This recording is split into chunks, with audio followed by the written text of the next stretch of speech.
সোজা উপরে উঠিয়া গিয়া দেখিল সম্মুখের একটা অন্ধকার স্যাঁতসেঁতে ঘরের মেঝের ওপর ছিন্ন বিচ্ছিন্ন কুশাসন পাতিয়া ৬-৭ জন আহারে বসিয়াছে। মহিম মুখ তুলিয়া অকস্মাৎ বন্ধুকে দেখিয়া কহিল, হঠাৎ বাসা বদলাতে হলো বলে তোমাকে সংবাদ দিতে পারিনি, সন্ধান করলে কি করে? সুরেশ তাহার কোনো উত্তর না দিয়া ধপ করিয়া চৌকাঠের ওপর বসিয়া পড়িল এবং এক দৃষ্টে ছেলেদের আহার্যের প্রতি চাহিয়া রহিল।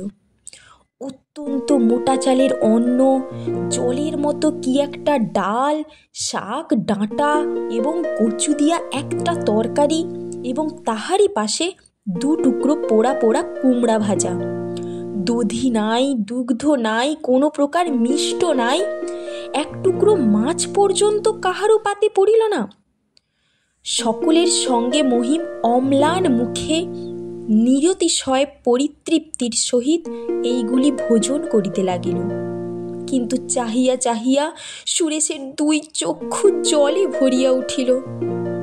সে কোনো মতে মুখ ফিরাইয়া অশ্রু মুছিয়া উঠিয়া দাঁড়াইল।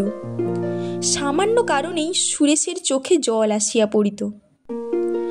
আহারান্তে মহিম তাহার ক্ষুদ্র শয্যার ওপর আনিয়া বন্ধুকে যখন বসাইল, তখন সুরেশ রুদ্ধ স্বরে কহিল, বারবার তোমার অত্যাচার সহ্য করতে পারি না মহিম।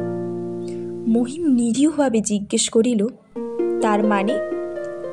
সুরেশ কহিল, তার মানে এমন কদর্য বাড়ি যে শহরের মধ্যে থাকতে পারে, এমন ভয়ানক বিশ্রী খাওয়াও যে কোনো মানুষ মুখে দিতে পারে, চোখে না দেখিলে আমি কোনো মতে বিশ্বাস করতে পারতুম না।